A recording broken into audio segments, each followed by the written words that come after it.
የብራይተን ኤንድ ሆቭ አልቢዮኑ ዋና አሰልጣኝ ፋቢያን አርዝለር ከምሽቱ ጨዋታ መጠናቀቅ በኋላ የአርሰናልን አጫዋወት ተችቷል። ዛሬ ምሽት እግር ኳስን ስንጫወት የነበርነው እኛ ብቻ ነበርን። እስቲ አንድ ጥያቄ ልጠይቃችሁ። አንድ ግብ ጠባቂ በአንድ ጨዋታ ላይ እንዴት 3 ጊዜ እየወደቀ ሰዓት ሊያባክን ይችላል? ፕሪሚየር ሊጉና የጨዋታ ዳኞች ይህንን ነገር እየፈቀዱ የሚቀጥሉ ከሆነ ምናልባትም ነገሮች ከዚህ ባሰ ከባድና አስቸጋሪ ሊሆኑ ይችላሉ። አርሰናሎች በዚህ ፕሪሚየር ሊግ የራሳቸውን ሕግ ፈጥረዋል። እየተጫወቱ የሚገኙትም በዛ መንገድ ነው። ምናልባትም ሰዓት መግደል የትኛውም ክለብ የሚያከናውነው ነገር ሊሆን ይችላል። ነገር ግን ሁሉም ነገር የራሱ ገደብና የራሱ ሊሚቴሽን ሊኖረው ይገባል። እኔ በእንደዚህ አይነት መንገድ ጨዋታዎችን ማሸነፍ የምፈልግ አሰልጣኝ አይደለሁም። ይህን ነገር የተናገሩት የብራይተኑ ዋና አሰልጣኝ ፋቢያን አርዝለር በአርሰናል 1-0 በሆነ ውጤት ጨዋታቸውን ከተሸነፉ በኋላ ነበር። አርሰናል በዚህ ጨዋታ ላይ የማጥቃት እንቅስቃሴው እጅግ በጣም ደካማ ነበር። ከማጥቃቱ ይልቅ አርሰናሎች ከፍተኛ ትኩረት አድርገው የነበሩት በመከላከል አጨዋወታቸው ላይ ነበር። አርሰናሎች የሚያገኟቸውን ኳሶች በጠቅላላ በረጅም ርቀት እየለጉ ከሜዳ ክልላቸው ሲያርቁ ነበር።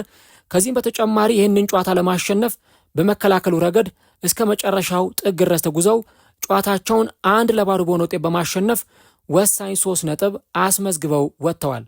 በዚህ ጨዋታ ላይ የአርሰናል ደጋፊዎችም ሆኑ ራሳቸው አርሰናሎች በአጨዋወታቸው ረገድ ደስተኛ እንደማይሆኑ በግልጽ መናገር ይቻላል። ነገር ግን ለአርሰናሎች አሁን በጣም የሚያስፈልጋቸው ነገር ጨዋታዎችን ማሸነፍ፣ ከዚህም በተጨማሪ ለፕሪሚየር ሊጉ ዋንጫ ድል የሚያበቃቸውን 3 ነጥቦች እያገኙ እስከ ውድድር ዓመቱ መጨረሻ ድረስ መዝለቅና መጓዝ ብቻ ነው። እናም በአርሰናሎች በኩል ይህን ነገር የተመለከትንበት የጨዋታ ምሽት ነበር። በአንጻሩ ግን ብራይተኖች በዚህ ጨዋታ ላይ የተሸነፍነው አርሰናሎች እጅግ በጣም ከባድ የሆነ አጨዋወትን በመከተላቸው ምክንያት ነው የሚሉ ቅሬታዎችንም ያሰሙበት የጨዋታ ምሽት ነበር። ጨዋታው በአርሰናል በኩል ምን አይነት እንቅስቃሴን የተመለከትንበት ነበር? አርቴታ ከማጥቃትና በጨዋታው ላይ ጫና ከማሳደር ይልቅ መከላከልን የመረጠው ለምንድን ነው? ከዚህ በኋላ አርሰናል እንዲህ ባሉ ጨዋታዎች ሲቀጥል ልንመለከተው እንችል ይሆን? ከጨዋታው መጠናቀቅ በኋላ አሰልጣኙ ሚኬል አርቴታና የብራይተኑ አሰልጣኝ ፋቢያን አርዝለር ምን አይነት አስተያየቶችን ሰጡ? እነዚህንና ሌሎች ጉዳዮችን እስከ ቪዲዮ መጨረሻ ድረስ ከኛ ጋር አብራችሁ ከቆያችሁ የምንነግራችሁ ይሆናል። ሰላም ጤና ይስጥልን። የተወደዳችሁና የተከበራችሁ ውድ ቻናላችን ተከታታዮች እንዴት ናችሁልን? እግዚአብሔር ይመስገን እኔ በጣም ደህና ነኝ።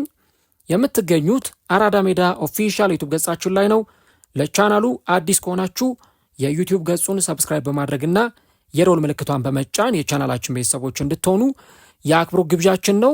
ከቀናት በፊት በነበሩኝ የቪዲዮ ፕሮግራም ላይ አስቀድሜ እንደነገርኳችሁ ሁለተኛና አዲስ የዩቲዩብ ቻናል ከፍቻለሁ። በዚህ የዩቲዩብ ቻናሌ ላይ እግር ኳስን ጨምሮ ልዩ ልዩ ዘገባዎችና ዶክመንተሪዎች ወደ እናንተ የማደርስ ይሆናል። ስለዚህ እዚህ ታግ ላይ ያስቀመጥኩላችሁን ቢሃይንድ ዘ ቬል ወይም ከመጋረጃው በስተጀርባ የተሰኘውን ሁለተኛውን የዩቲዩብ ቻናሌን ሰብስክራይብ እያደረጋችሁ ቤተሰብ እንድትሆኑ የአክብሮት ግብዣዬ ነው። ፕሮግራሙ ስትጀምሩ ደግሞ ዩቲዩብ ፕሮግራሙን ለብዙዎች እንዲያደርሰው ላይክ እያደረጋችሁ መጀመራችሁን አስታውሱ። የአራዳ ሜዳ ኮሜንታተር ተስፋ ወርቅ ሉል ሰገድ አብሬያችሁ ቆይታ አደርጋለሁ። ፈጣሪ ፈቅዶ ደግሞ በዚህኛው ፕሮግራማችን ከእናንተ ጋር ተገናኘን የአርሰናልንና የብራይተንን ጨዋታ እንመለከታለን። እንግዲህ ይህ ጨዋታ የ29ኛው ሳምንት የእንግሊዝ ፕሪሚየር ሊግ የጨዋታ መርሃ ግብር ነበር። እውነት ለመናገር ቅድም በነበረው የላይቭ ፕሮግራም ላይ እንደነገርኳችሁ በርካታ ጨዋታዎች ስለነበሩ እነዚህን ሁሉ ጨዋታዎች ለመመልከት በአንድ ጊዜ እጅግ በጣም አስቸጋሪ ነው። ምናልባት እንደኛ ሚዲያ ላይ ለሚሰሩ ሰዎች የሆነን ጨዋታ ቴሌቪዥን ላይ፣ የሆነ ጨዋታ ደግሞ ስልክ ላይ ወይ የሆነ ጨዋታ ደግሞ ኮምፒውተር ላይ ከፍተው ሊመለከቱ ይችላሉ። አንዱ እንግዲህ እኛም ስናደርግ የነበረው እንዲህ አይነቱን ነገሮች ነበር ማለት ነው። እና ታዲያ አርሰናል ብራይተንን ገጥሞ ጨዋታውን ካከናወነ በኋላ በጣም ብዙ ትችቶች በዚህ ጨዋታ ዙሪያ ሲሰነዘሩ ነበረ። በተለይ የብራይተኑ አሰልጣኝ ከፍተኛ የሆነ ትችትን ነው በአርሰናል አጨዋወት ላይ ያቀረበው። ይህ ከምን የመጣ ነው የሚለውን ነገር በኋላ ላይ በደንብ እንመለከተዋለን። አብራርተን ሰፋና ዘርዘር አድርገን የምንመለከተው ይሆናል። ብራይተን ለምንድን ነው የአርሰናልን አጨዋወት ሊተቹ የቻሉት? አርሰናልስ በዚህ ጨዋታ ላይ የሚያስተች ፐርፎርማንስ ሜዳ ላይ አሳይቶ ነበር ወይ የሚለውን ነገር የምንመለከተው ይሆናል። እንግዲህ አርሰናል ከፕሪሚየር ሊጉ በ8ና በ9 ጨዋታዎች የቅርብ ርቀት ላይ ቆሞ የሚገኝ ክለብ ነው። ለዓመታት የናፈቁትን 22 ዓመት ሙሉ ያላገኙትን የእንግሊዝ ፕሪሚየር ሊግ ዋንጫ ለማግኘት አሁን ከመቼውም ጊዜ በላይ የተጠጉበትና ወደዛ ነገር የበለጠ እየቀረቡ የመጡባቸውን ሳምንታት እየተመለከትን እንገኛለን። አርሰናሎች በየሳምንቱ ጨዋታውን እያሸነፉ በመጡ ቁጥር የደጋፊዎቹና የተጫዋቾቹም የልብ ምት ከጊዜ ወደ ጊዜ እየጨመረና ለማሸነፍ ያላቸው ጉጉት ደግሞ የበለጠ ተጠናክሮ እየቀጠለ ይገኛል። እንግዲህ በዚህ ጨዋታ ብራይተንን ሲገጥሙ አርሰናሎች በዘንድሮ ውድድር ዓመት ሲገናኙ ለሶስተኛ ጊዜ ነው። ከዚህ ቀደም በፕሪሚየር ሊጉ ተገናኝተው ነበር። አርሰናል ያንን ጨዋታ አሸንፎ እንደነበር ታስታውሳላችሁ። ከዚህ በተጨማሪ ደግሞ በካራቦ ካፕም ተገናኝተው ነበረ። በዛንም ወቅት ሲገናኙ አርሰናል ነው ጨዋታውን ያሸነፈው። ስለዚህ አሁን የተገናኙት ለሶስተኛ ጊዜ ነው ማለት ነው። ብራይተን ያው እንደምታውቁት በዘንድሮ ውድድር ዓመት ወጣ ገባ ጊዜን እያሳለፈ ይገኛል። ገንዘብ ኢንቨስት ማድረጉ አልቀረም፣ ተጫዋቾችን ማስፈረሙም አልቀረም። ነገር ግን በሚፈለገው ረገድ ውጤት ለማምጣት የተቸገረ ቡድን መሆኑን ስናይ ቆይተናል ማለት ነው። ነገር ግን ባሳለፍነው ሳምንት ኖቲንግሃም ፎረስትን አሸንፎ ነው ወደዚህ ጨዋታ የመጣው ብራይተን። በአንጻሩ ደግሞ በአርሰናል በኩል ስንመለከት አርሰናል እንግዲህ በተከታታይ ያደረጋቸውን 2 ጨዋታዎች በለንደን ደርቢ ቶተንሃም ስፐርስንና ቼልሲን እነዚህን ተጋጣሚዎቹን አሸንፎ ቼልሲን ካሸነፈ ከ2 ቀናት እረፍት በኋላ ነው እንግዲህ አርሰናል ወደዚህ የጨዋታ ምሽት የመጣው ማለት ነው። አሁን አርሰናል ይህንን ጨዋታ በሚያከናውንበት ወቅት አንድ እክል ገጥሞት ነበር። ይኸውም ምንድነው? ዊሊያም ሳሊባ ከዚህ ጨዋታ ውጪ የመሆኑ ጉዳይ ነው። ሳሊባ በዚህ ጨዋታ ላይ በህመም ምክንያት አይኖርም ከተባለ በኋላ እንግዲህ አርቴታ ዳቪድ ራያን በግብ ጠባቂነት ካስጀመረ በኋላ የተከላካይ መስመር ተጫዋቾቹን ሲያሰልፍ በሱ ቦታ ክሪስቲያን ሞስኩዌራን ለማሰለፍ ተገዷል። በባለፈው ጨዋታ ላይ የጨዋታው ኮከብ ተብሎ የተመረጠውን ማጋሌሽን በዚህ ጨዋታ ላይ እንደዚሁ ተጠቅሟል። ቲምበር በቀኝ በኩል ተሰልፏል። በግራ በኩል ደግሞ በአርሰናል ላይናፕ ውስጥ ፔሮ ሂንካፔን ተመልክተናል። የተጫዋቾች ሮቴሽንን በተመለከተ ብዙ ነጥቦች የሚነሱበት የአማካይ መስመር በተጠበቀው አይነት አሰላለፍ ነው አርቴታ ወደ ሜዳ የገባው። ምክንያቱም እንደተመለከታችሁት መሃል ሜዳው ላይ ዴክላን ራይስ፣ ዙቢሜንዲ ሁለቱ ተጫዋቾች ተጣምረው ከፊት ለፊታቸው ኤቤሪቺ ኤዜ ጀምሯል። እንዲሁ ደግሞ ቡካዮ ሳካና ዩኬሬስን በቋሚነት ጀምሯል። ነገር ግን ሊያንድሮ ትሮሳርድ ከሰሞኑ ፋቲግ ድካሞች ስንመለከትበት ስለነበረ አርቴታ በተቻለው መጠን ቢያንስ እዚህ ቦታ ላይ እንኳን ሮቴሽን ለማሳየት ሞክሯል። እናም ማርቲኔሊን ቋሚ አድርጎ በሱ ምትክ ደግሞ ትሮሳርድን ተጠባባቂ ወንበር ላይ አስቀምጧል ማለት ነው። እንግዲህ ጨዋታቸውን የጀመሩት በ4-2-3-1 የጨዋታ አሰላለፍ ነው። ግን ሜዳ ላይ ደግሞ ወደ 4-3-3 አሰላለፍ ሲቀየር ልንመለከት እንችላለን። እንግዲህ አርሰናል በዚህ ጨዋታ ላይ ምን አይነት እንቅስቃሴ ነበረው የሚለውን ስንመለከት ለምሳሌ በጨዋታው የመጀመሪያዎቹ ደቂቃዎች ላይ እንደውም አርሰናሎች ተሳስተው ጎል ሊቆጠርባቸው ሁሉ ተቃርቦ ነበረ። ያ ኳስ ምናልባትም በጋብሪኤል ማጋሌሽ ያችን ኳስ እንደምንም ከጎሉ አፋፍ ላይ በግንባሩ ገጭቶ መለሳት እንጂ የምትቆጠርበት እድል ተቃርቦ ነበረ። ከዚህ በተጨማሪ አርሰናሎች በተቻላቸው መጠን በተለይ የመጀመሪያዎቹ ደቂቃዎች ላይ የተወሰኑ እንቅስቃሴዎችን ለማድረግ ሞክረዋል። በኋላ ላይ ቡካዮ ሳካ ለአርሰናል የመጀመሪያውን ጎል አስቆጥሯል ማለት ነው። እንግዲህ ሳካ ያችን ጎል ሲያስቆጥራት የኳሱ መነሻ ከዛው ከቀይ መስመር ላይ እንደነበረ ነው የተመለከትነው። ገና በእርሊ ደቂቃ ወይም ደግሞ በመጀመሪያዎቹ ደቂቃዎች ላይ ነው ያ ጎል የተቆጠረው። 9ኛው ደቂቃ ላይ አርሰናል የመጀመሪያውን ጎል አስቆጥሯል። ለዚህ ጎል መቆጠር የጎሉ መነሻ የነበረው የጁሪየን ቲምበር ኳስ ነበረ። እንደምታውቁት በዚህ በቀኙ መስመር ላይ ትላንትናም በነበረኝ ፕሮግራም ላይ እንደነገርኳችሁ አብዛኞቹ የአርሰናል አጨዋወቶች ወደ ቀኙ መስመር ያጋደሉ ናቸው። 38%፣ 40 ወይም 42% የአርሰናል ማጥቃት ብዙ ጊዜ ወደ ቀኙ መስመር ያጋደለ ሆኖ እንመለከተዋለን። የአርሰናል ማጥቃት ወደ ቀኝ መስመር ያጋደለ ነው ብለን ካልን እዛ ቦታ ላይ የምናነሳቸው ተጫዋቾች አሉ። ኦዴጋርድ ወደ ቀኝ አጋርሎ የሚጫወት ተጫዋች ነው። ጁሪየን ቲምበር ወደ ቀኙ አጋርሎ የሚጫወት ተጫዋች ነው። ቡካዮ ሳካን በተመሳሳይ ወደዛ ቦታ አጋርሎ የሚጫወት ተጫዋች ነው። የግራው መስመር በቃ ከተረሳ በጣም ቆይቷል። እንደው እነ ትሮሳርድ እንደምንም በራሳቸው ጥረት እዛ ቦታ ላይ የግብ ዕድሎችን ለመፍጠር ጎሎችን ለማስቆጠር ጥረት ሲያደርጉ እንመለከታለን እንጂ እዚህ ቦታ ላይ የሚፈለገውን አይነት የግራ መስመር የግብ አቅርቦት ብዙ አንመለከትም። ይልቁንም ደግሞ በጣም ጠንከር ባለ ሁኔታ አርሰናል ብዙ ጊዜ ሲያጠቃ የምንመለከተው እዚህ የቀኙ መስመር ላይ መሆኑን እንመለከታለን እና አርሰናልም የመጀመሪያውን ጎል ሲያስቆጥር ከዚሁ ከቀኝ መስመር ላይ በተነሳ የኳስ መነሻ ምክንያት ነው። ራሱ ቡካዮ ሳካ ኳሱን ተቆጣጠረ። እንደተለመደው ኳሱን ድሪብል አድርጎ ወደ ሳጥን ውስጥ ወደ ፍጹም ቅጣት ምት ግብ ክልል ውስጥ ገባ። ከዛ ያንን ኳስ መታው። ያ ኳስ ወደ ግብነት ተቀየረ። በእርግጥ ኳሱ ያን ያክል ኃይል ያለው አይመስልም ነበረ ሲመታ። በእርግጥ የተወሰነ ግብ ጠባቂው አቅጣጫውን የመቀየር አይነት አዝማሚያም ነበረው እና ያ ኳስ እንግዲህ በቡካዮ ሳካ አማካኝነት ተቆጥሮ አርሰናሎች ጨዋታውን 1-0 መምራት ጀምረዋል ማለት ነው። እንግዲህ ይህ ጎል ከተቆጠረ በኋላ የአርሰናል ደጋፊዎች የሚጠብቁት አንዱ ነገር አርሰናል ተጨማሪ ጎሎችን እንዲያስቆጥር ፕሬዠር አሳድሮ እንዲጫወት ነው አርሰናሎች የሚፈልጉት። በቃ የመጀመሪያውን ጎል አስቆጠረ። ጎሉን ካስቆጠረ በኋላ አፈክፍጎ ከመጫወት ይልቅ ያንን ተጨማሪ ጎል አስቆጥሮ ውጤቱን ሴፍ ለማድረግ ወሳኝ የሚባሉ ተጫዋቾችን ለመቀየር ወሳኝ የሚባሉ ተጫዋቾችን ቶሎ በጊዜ ለማስወጣት ሴፍ በሆነ መንገድ እንዲጫወት ነው የአርሰናል ደጋፊዎች የሚጠብቁት። ነገር ግን እዚህ ጨዋታ ላይ እንደተመለከትነው አርሰናል እያጠቃ ሳይሆን ከዛ በኋላ ሲጫወት የነበረው ሙሉ ደቂቃውን ማለት ይቻላል አርሰናሎች የተከላከሉ ነው በቃ ሲጫወቱ የነበሩት። ብራይተኖች በሚቶማ በኩል ለማጥቃት ሲሞክሩ ነበረ። በተለይ የመስመር ላይ ማጥቃቶችን በአርሰናል በኩል ውጤታማ እንዲሆን ለማድረግ ምክንያቱም በዚህኛው መስመር ሚቶማ አለ፣ በግራ መስመር ላይ ማለት ነው። በቀኙ መስመር ላይ ዲዮጎ ጎሜዝ አለ እና የተቻላቸውን ጥረት ያደርጉ ነበር። ጆርጂኖ ሩተር ደግሞ የፊት መስመሩን ሲመራ የተመለከትነው ተጫዋች ነው እና በእነዚህ መስመሮች ሁሉ ጎሎችን ለማስቆጠር ብራይተኖች ከፍተኛ ጥረት ሲያደርጉ ነበረ።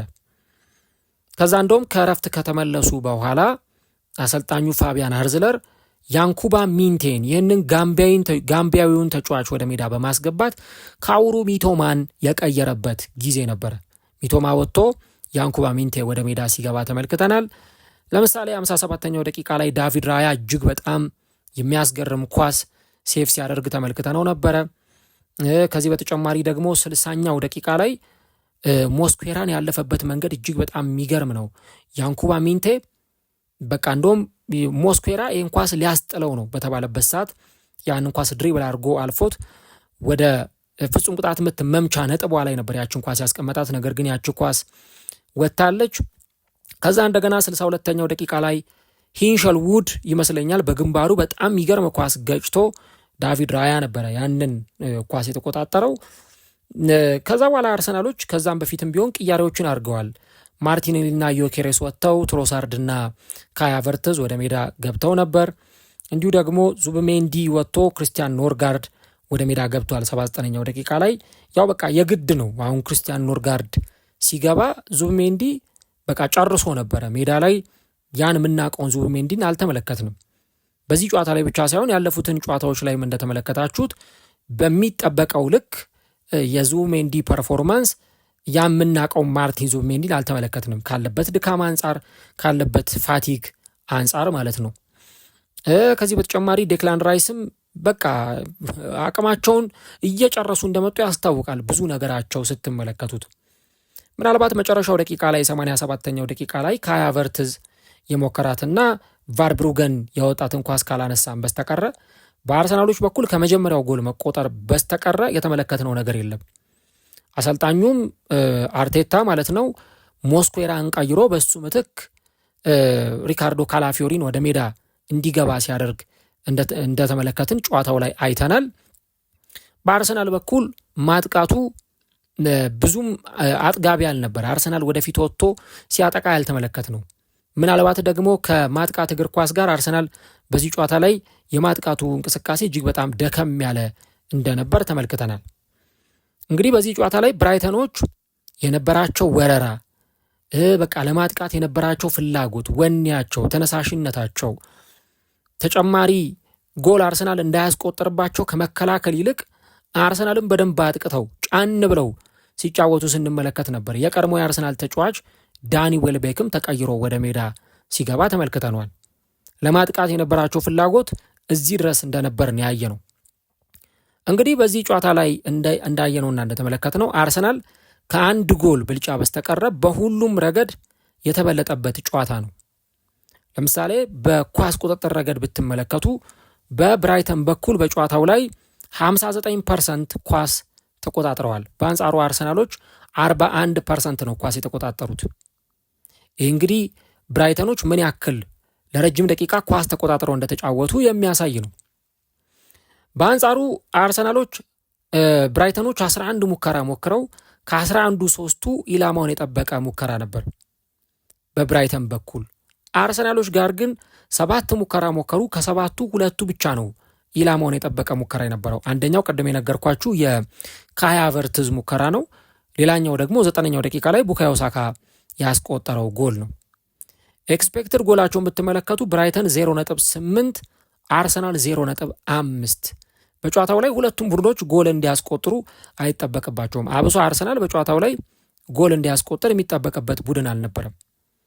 አርሰናል ብልጫ ይወስዳል በሚባልበት የማዕዘን ምት እንኳን አርሰናል ተበልጧል። ብራይተን 4 የማዕዘን ምት ሲያገኝ አርሰናል 3 የማዕዘን ምቶችን ነው በዚህ ጨዋታ ላይ ሲያገኝ የተመለከት ነው ማለት ነው።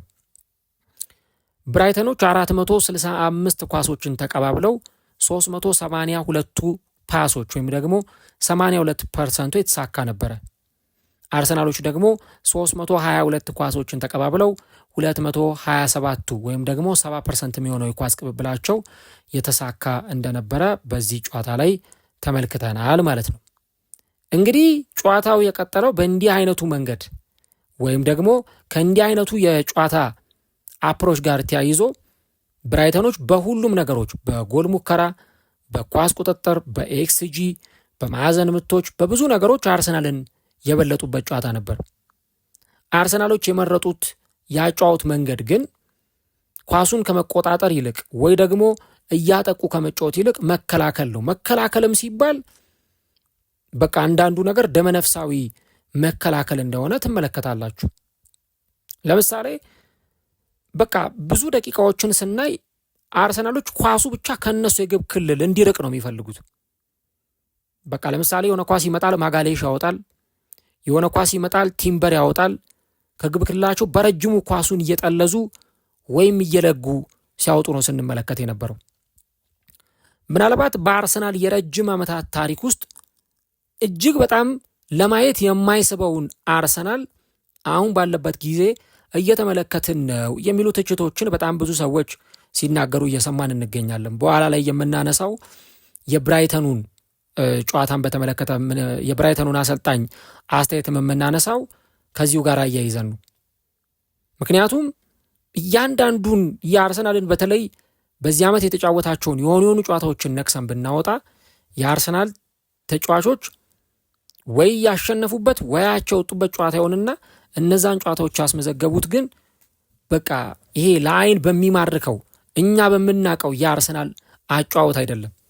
አርሰናልን ስንመለከት ለምሳሌ ውብ እግር ኳስ የሚጫወት ቡድን፣ አዝናኝ ፉትቦል የሚጫወት ቡድን እንደውም እኮ ከአርሰን ቬንገር በፊት ማለትም ከ1996 በፊት በፈረንጆቹ አቆጣጠር አንድ የአርሰናል አጨዋወት በጣም በቃ አሰልቺ ነው ሲባል የነበረው በቃ አርሰናል ለማየት የሚስብ ጨዋታን አይጫወትም፣ ለማየት የሚያጓጓ ፉትቦልን አርሰናል አይጫወትም ነበረ ትልቁ ጥያቄ ነበረው።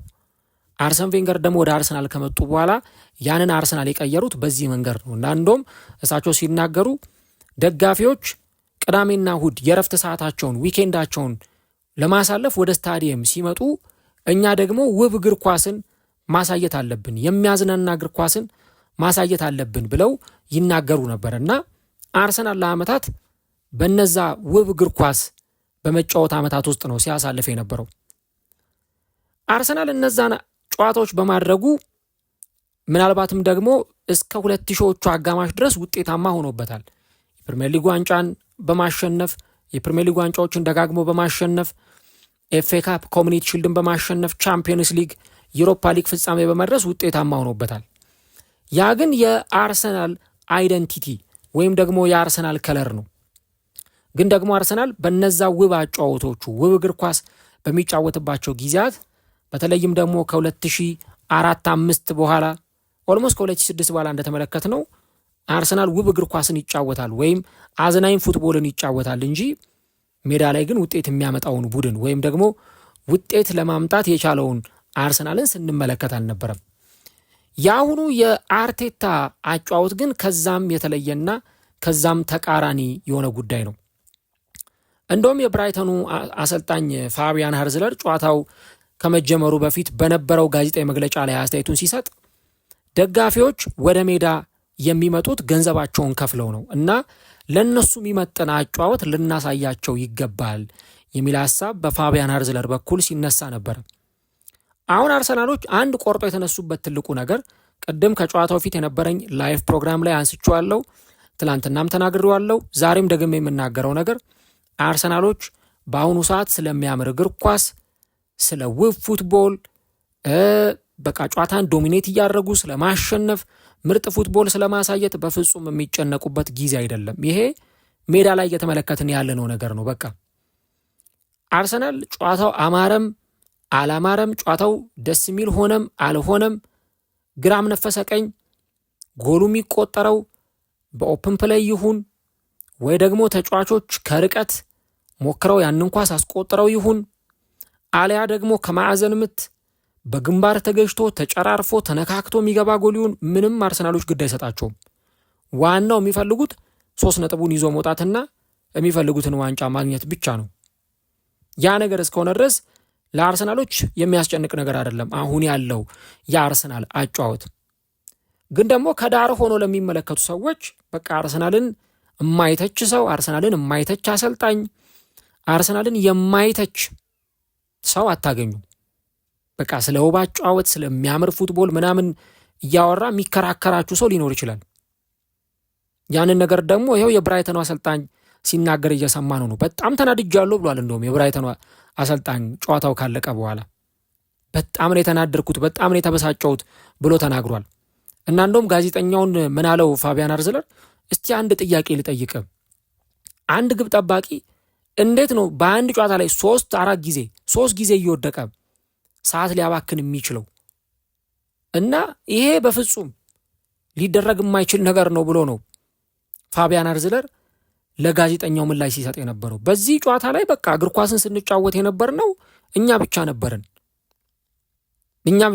ሜዳ ውስጥ ኳስ ለመጫወት ያንን ፐርፎርማንስ ለማሳየት ሜዳ ውስጥ የገባ ነው እኛ ነበርን የሚል ሐሳብ ነው ያነሳው። እና ፋቢያን ሃርዝለር ይህንን ጉዳይ በተመለከተ ሐሳቡን ሲሰጥ በተለይም ደግሞ ሜዳ ላይ የሚተገበረውን ነገር ዳኞችም ሆነ የእንግሊዝ ፕሪሚየር ሊግ በደንብ ሊያስቡበት ይገባል። ይህን ነገር እየፈቀዱ የሚቀጥሉ ከሆነ ነገሮች ከዚህ በላይ አስቸጋሪ ሊሆኑ ይችላሉ። አርሰናሎች የራሳቸውን ሕግ ፈጥረው ነው እየተጫወቱ ያሉት ብሏል። ዘይ ሜክ ዜር ኦን ሩልስ ኖ ማተር ሃው ዘይ አር ፕሌይንግ ብሏል። በቃ ስለሚጫወቱት አጫወት ማንም ምንም ቢል ግድ አይሰጣቸውም። አርሰናሎች የራሳቸውን ሕግ ፈጥረው እየተጫወቱ ይገኛሉ። ከዛ እንደውም እሱ ምንድን ያለው አይ ዊል ኔቨር ቢ ዛት ካይንድ ኦፍ ማናጀር who tries to win that way ያለ እኔ በእንዲህ አይነት መንገድ ለማሸነፍ ወደ ሜዳ የምገባ አሰልጣኝ አይደለሁም የሚል ሐሳብ ነው የሰጠው። እና ምናልባት በቀኑ መጨረሻ ሰዓት ማባከን ከሆነ የትኛውም አሰልጣኝ ሰዓት እያባከነ ሜዳ ውስጥ ሊጫወት ይችላል። ነገር ግን እያንዳንዱ ነገር የራሱ ሊሚቴሽን እና የራሱ የሆነ ገደብ ሊኖረው ይገባል የሚል መከራከሪያን ያስቀመጠው እና በጣም ነገሩ ከባድ እንደሆነ አሰልጣኙን ምን ያክል ሲያበሳጨው እንደነበረ ነው እንግዲህ ፋቢያን ሃርዝለር ይህንን አስተያየት የሰጠው። እኔ እንደዚህ አይነት አሰልጣኝ አይደለሁም፣ የፈለገ ማሸነፍ ብፈልግ እንኳን የፈለገ 3 ነጥብ ማግኘት ብፈልግ እንኳን እንዲህ አይነት አጫወት በፍጹም አልመርጥም። እንደውም እኮ አይታችሁ ከሆነ ሳካ የሆነ ሰዓት ላይ ከሆነ ተጫዋች ጋር ተጋጭቶ ሜዳ ላይ ወደቀና እግሩን ይዞ ተኝቶ ከዛ ያ የብራይተን ተጫዋች ሊያነሳው ሞከረ። ያ የብራይተን ተጫዋች ሊያነሳው ሲሞክር ገፈተረው ሳካ እና ተመልሶ ተኛ። ተመልከቱ እንግዲህ የነበረውን ሁኔታ ማለት ነው።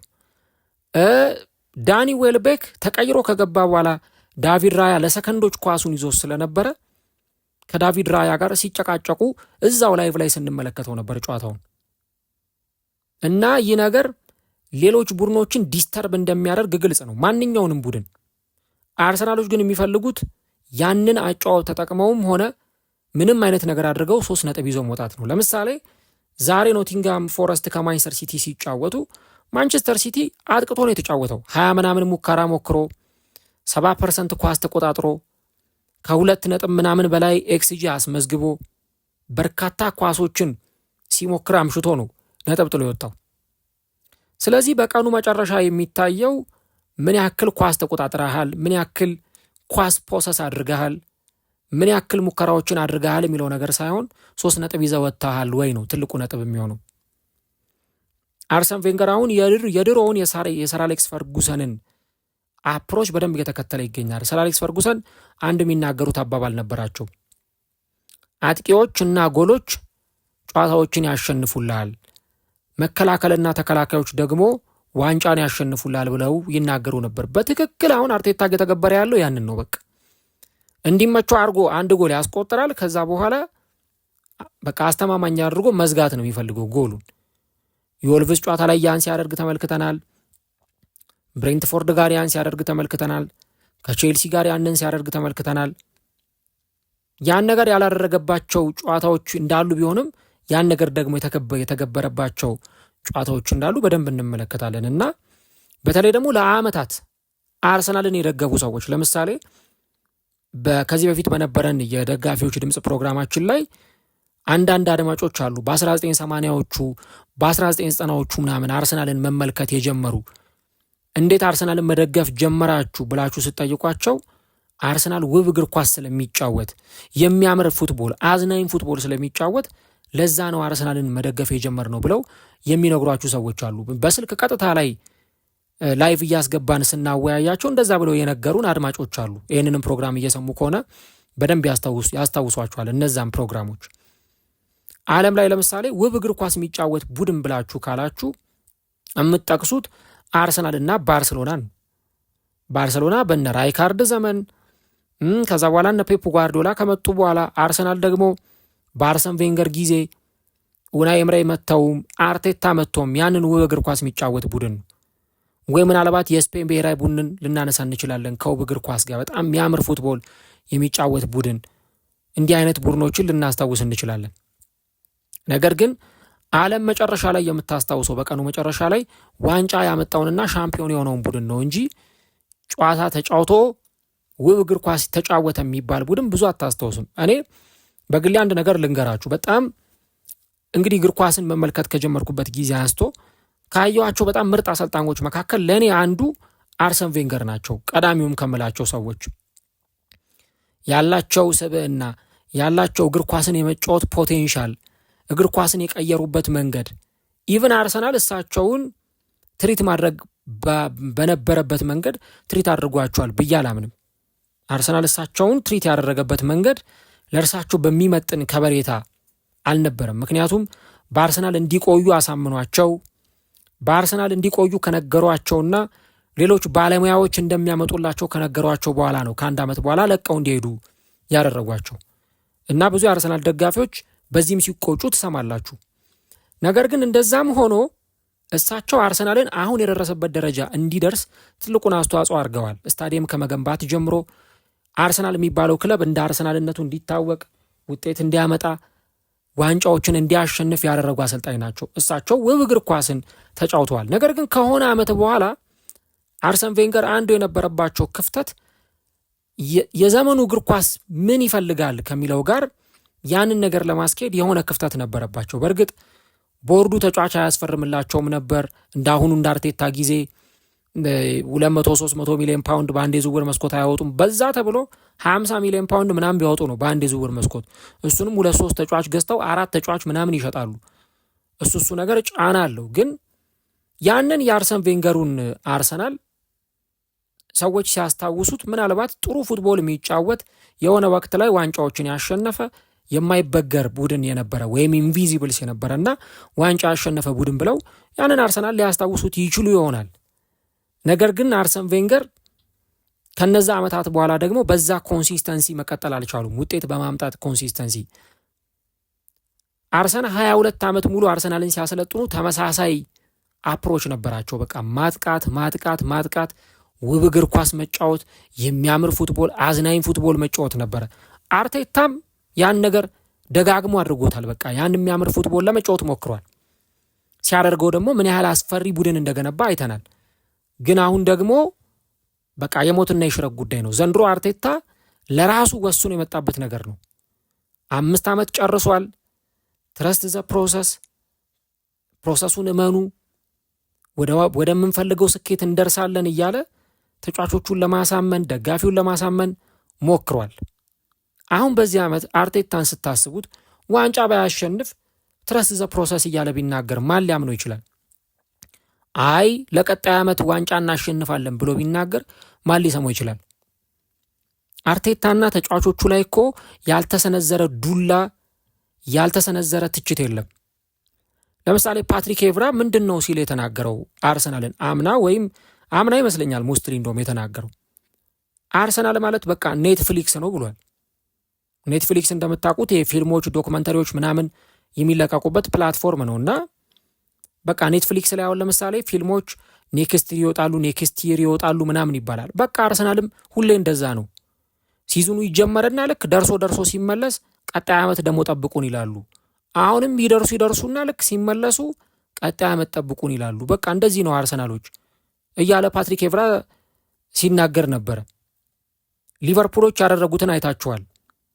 አርቴታን የሚዜ ልብስ አልብሰው ምናምን አንፊልድ ላይ የሰሩትን ነገር ታስታውሳላችሁ። ይሄ ሁሉ ትችት የአርሰናል ተጫዋቾችን ራሱ የአሰልጣኙን ስታፍ አባላቶቹን ሜምበሮቹን አርቴታ ላይ ሊያሳድር የሚችለውን ተጽዕኖ አስቡት። እና አሁን አርሰናሎችን ከምንም ነገር በላይ የሚያስጨንቃቸው ውብ እግር ኳስ የመጫወትና ያለመጫወት ጉዳይ አይደለም።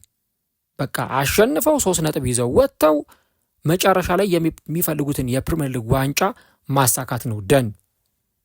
ከዛ ውጪ ሚዲያው ስለሚያወራው ነገር አርሰናሎች በፍጹም ግድ እንደማይሰጣቸው ነው መመልከት የሚቻለው እንጂ እንደሚሰነዘሩት ትችቶች ምናምን ቢሆን ብዙ ነገሮች ሊፈጠሩ ይችሉ ነበርና ለደጋፊውም የሚያስደስት አጫወት አይደለም እውነት ለመናገር አርሰናል አሁን የመረጠው አጫወት።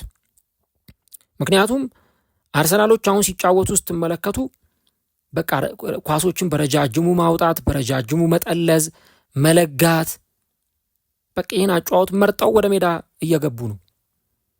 ያ ደግሞ ደጋፊዎችን የሚያሳቅቅ ካሁን ጎል ገባብን እያሉ እንዲጨነቁ የሚያደርግ ነው። አሜክስ ላይ የመጡ የብራይተን ደጋፊዎች በጭንቀት ሆኖ ነበረ ያንን ጨዋታ ሲመለከቱ የነበሩት። በቃ ተጨንቀው ካሁን ጎል ገባብን እያሉ ተጨንቀው ነው ያንን ጨዋታ ሲመለከቱ የነበሩት። የባለፈው የቼልሲ ጨዋታ ላይም እንዳያችሁት ያ ጎል መጨረሻ ደቂቃ ላይ የተቆጠረው ጎል ኦፍሳይድ የተባለው ጎል ተቆጥሮ ቢሆን አስቡት ምን አይነት ሪስክ ሊሆን እንደሚችል። አርሰናል መነሳት በማይችልበት ሰዓት ነበር ያ ጎል ሊቆጠርበት የነበረውና ነገሮቹ እጅግ በጣም ከባባዶች ነበሩ።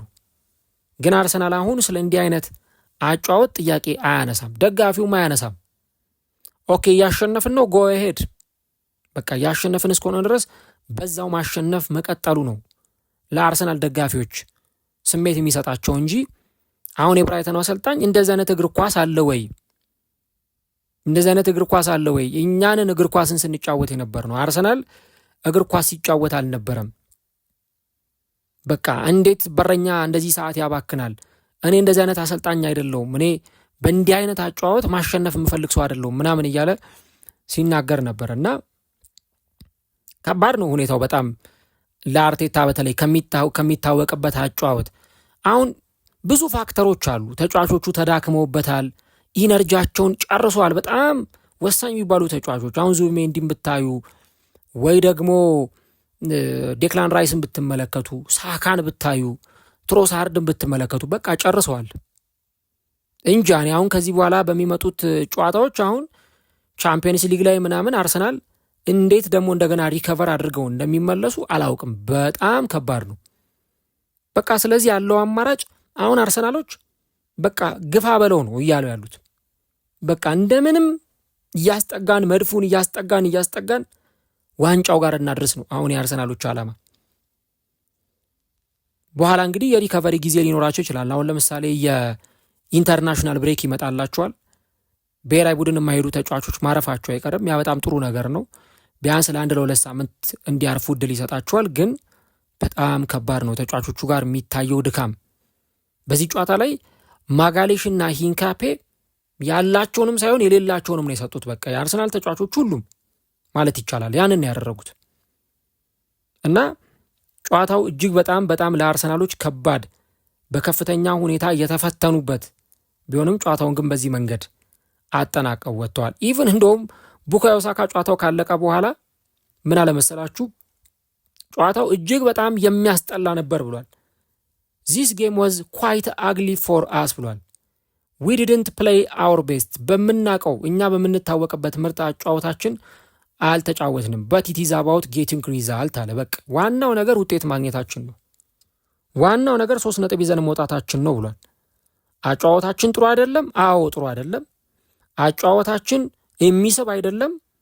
አስቀያሚ አጫወት ሊሆን ይችላል። አዎ ግን እኛ የምንፈልገው 3 ነጥቡን ነው። ዋናው አሸንፈን መውጣታችን ነው የሚል ሐሳብን ነው እንግዲህ ቡካዮ ሳካም ጨዋታው ካለቀ በኋላ የተናገረው። እንግዲህ ስለ ጎል አስቆጣሪው ቡካዮ ሳካም ትንሽ ማንሳት ያለብን ይመስለኛል። ምክንያቱም ቡካዮ ሳካ እንግዲህ 300ኛ ጨዋታው ላይ የደረሰ ተጫዋች ሆናል። በዚህ በወጣትነት እድሜው 300ኛ የአርሰናል ጨዋታው ላይ የደረሰ ተጫዋች ሆኗል። እንግዲህ ከዚህ ቀደም ሴስክ ፋብሪሃስ በ23 ዓመት ከ341ኛ ቀኑ እዚህ ቁጥር ላይ መድረስ የቻለ ተጫዋች ነበር። እንዲሁ ደግሞ ዴቪድ ኦሊሪ የተባለ ተጫዋች በ23 ዓመት ከ315 ቀኑ እዚህ ቁጥር ላይ መድረስ የቻለ ተጫዋች ነው። ከዚህ በተጨማሪ ደግሞ ከዚህ ቀደም ካነሳን ሊያም ብሬድ የተባለ ተጫዋች በ24 ዓመት ከ73 ቀኑ እዚህ ቁጥር ላይ የደረሰ ተጫዋች ነበር ማለት ነው። እንግዲህ እነዚህ 3ቱ ተጫዋቾች ናቸው በትንሽ እድሜ ወይም ወጣት በሚባል እድሜ 300 ጨዋታ ላይ መድረስ የቻሉት እና አሁን ቡካዮ ሳካ ደግሞ 4ኛው ተጫዋች ሆኗል ማለት ነው። ባለፈው መስከረም ወር ላይ ነው 24 ዓመቱን የደፈነውና እንግዲህ በ24 ዓመቱ እዚህ ቁጥር ላይ መድረስ የቻለ ተጫዋች ሆኗል። ጎል ያስቆጠረበት መንገድ በጣም ጥሩ ነው። እንግዲህ በ300 ጨዋታ 79ኛ ጎሉን ነው ሳካ ያስቆጠረው ለአርሰናል 69 አሲስቶችን አስመዝግቧል እና በጣም ጥሩ ነው። በተለይ ደግሞ ተጫዋቹ በ2026 ጎል የማስቆጠር ችግር ይነሳበት ነበር ወይም ጎል የማስቆጠር ክፍተት ይነሳበት ነበረ። ያንን እንግዲህ በደንብ ያስተካከለበትና እንደገና ወደ ጎል አስቆጣሪነት የተመለሰበት ሆኖለታል ማለት ነው። ከዚህ ጨዋታ ጋር እንግዲህ መጨረሻ ላይ የምንመለከተው የአርሰናል የዋንጫ ፉክክር ላይ ይህ ጨዋታ ምን አይነት አስተዋጽኦ ይኖረዋል የሚለው ነገር ነው። ይሄ እንግዲህ በጣም ቢግ ስቴፕ ነው ለአርሰናል። ምክንያቱም ማንቸስተር ሲቲ ነጥብ ጥሎለታል።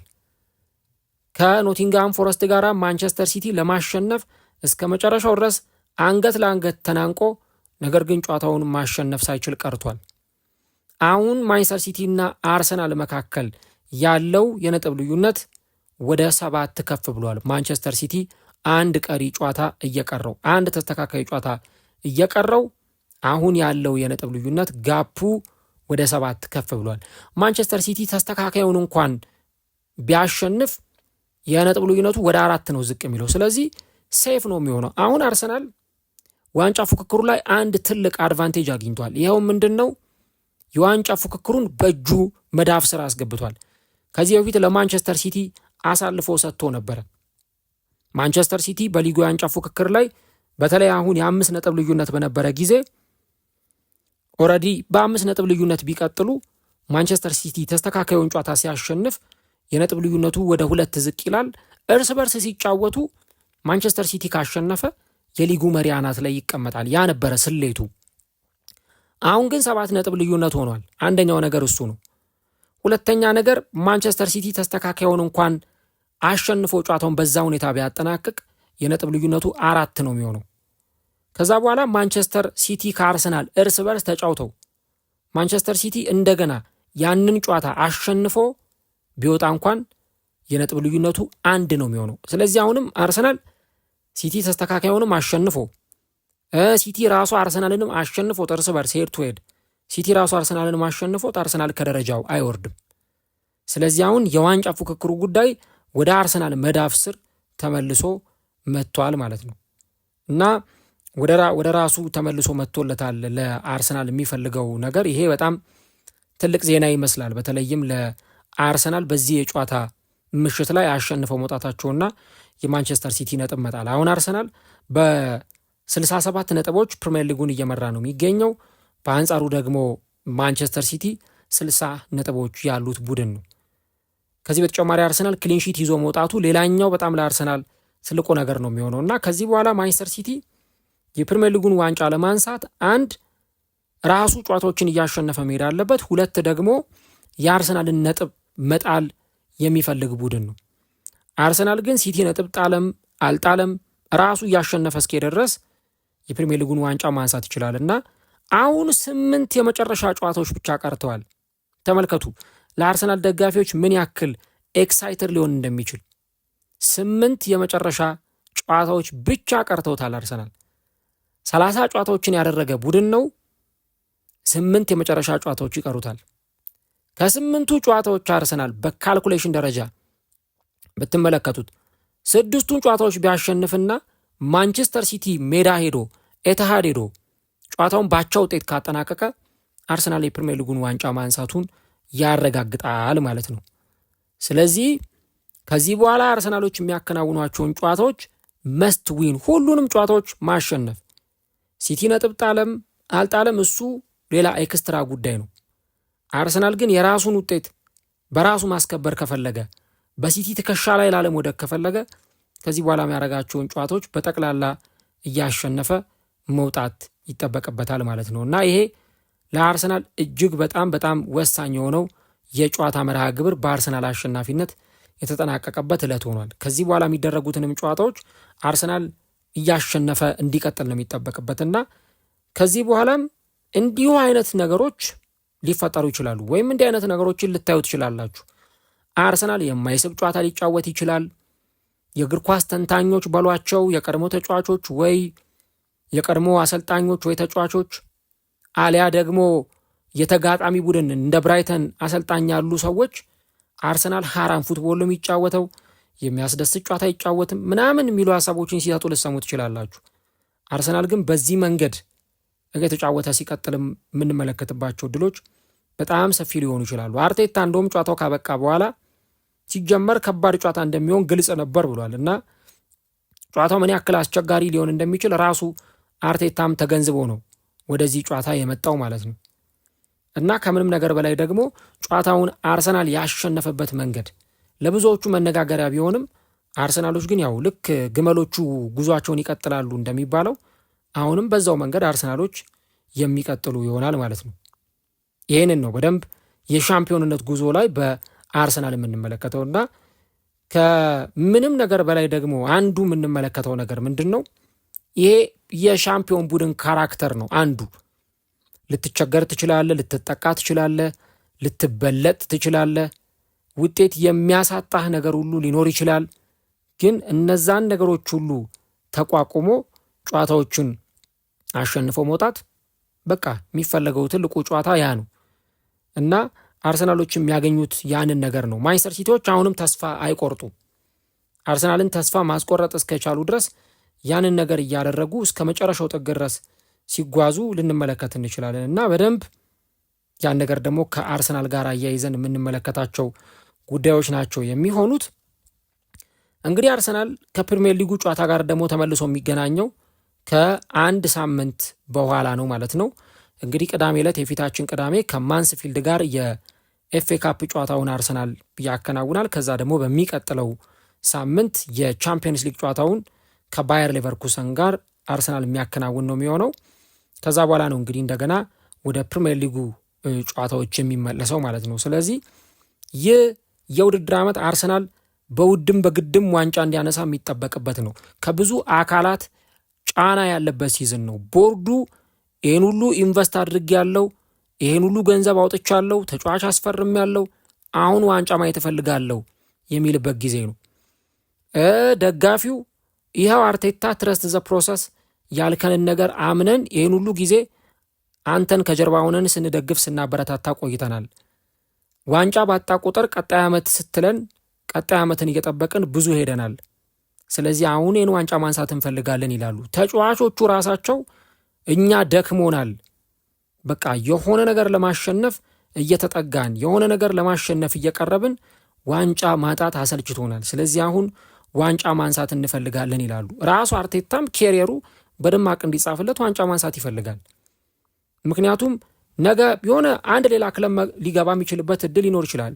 የዛሬ 3 ዓመትም 5 ዓመትም የሆነ ዓመትም የዛኔ ሲቪው ላይ የሚቀመጠው ጥሩ ቡድን ሰርቷል የሚለው ሳይሆን ዋንጫ አንስቷል የሚለው ነገር ነው እና ብዙዎቹ ደግሞ አርቴታ የዋንጫ አሰልጣኝ አይደለም ብለው ስለሚናገሩ ያንን ነገር አርቴታ መሻርና የዋንጫ አሰልጣኝ መሆኑን ማስመስከር ይፈልጋል። ለዚህ መከፈል ያለበትን ዋጋ ሁሉ የሚከፍል አሰልጣኝ ነው እና እንግዲህ አርሰናል በማርች ወር ቀጣይ ማንስፊልድ ታውንና ባየር ሊቨርኩሰንን ከገጠመ በኋላ ኤቨርተንን በሜዳው ይገጥማል።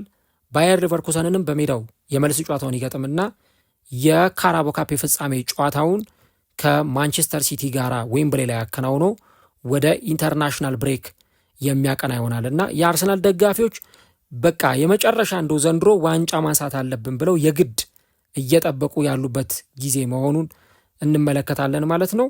እንግዲህ አርቴታም በተጫዋቾቼ ደስተኛ ነኝ፣ የሚችሉትን ነገር ሁሉ አድርገዋል የሚል ሀሳቡንም ሰጥቷል። ዳቪድ ራያ 100ኛ የፕሪሚየር ሊግ ጨዋታውን አከናውኖ 43ኛ ክሊንሺቱን የያዘበት ሆኗል ማለት ነው እና እንግዲህ 6ኛ ደረጃ ላይ ተቀምጧል ከኤድዊር ቫንደርሰር እና ከፒተር ሽማይክል በመቀጠል ማለት ነው። ለማንኛውም እንግዲህ አርሰናል ጨዋታውን አሸንፎ ወጥቷል። እስቲ ምን ተሰማችሁ? አርሰናል ዋንጫውን ለማሸነፍ የተቃረበ መስሎ ይሰማችኋል ወይ? እና በአርሰናል አጨዋወት ዙሪያ ሚዲያው ስለሚሰጠው ሀሳብ ምን ትላላችሁ? ኮሜንት ላይ ሀሳቦቻችሁን ጻፉልን። እኔ እንደምለው አርሰናሎች በዚህ ሰዓት ስለምንም ነገር ግድ የሚያደርጉበት ጊዜ አይደለም። አሸንፈው 3 ነጥብ ማግኘት፣ መጨረሻ ላይ የናፈቁትን የፕሪሚየር ሊግ ዋንጫ ማሸነፍ የሚፈልጉት ይህንን ብቻ ነው። እንግዲህ እስቲ ቀጣዮቹ ጨዋታዎች ላይ አብረን እንመለከታለን። ቪዲዮን ከወደዳችሁት ላይክ ማድረጋችሁን አትርሱ። የሙሉ ሰዓት ውጤት አርሰናል 1 ብራይተን 0። የነጥብ ልዩነቱ ከማንቸስተር ሲቲ 1 ተስተካካይ ጨዋታ ጋር ወደ 7 ከፍ ያለበት የጨዋታ ምሽት ነበር። አርሰናል በቀጣይ ከማንስፊልድ ጋር የኤፍኤ ካፕ ጨዋታውን የሚያከናውን ይሆናል ማለት ነው።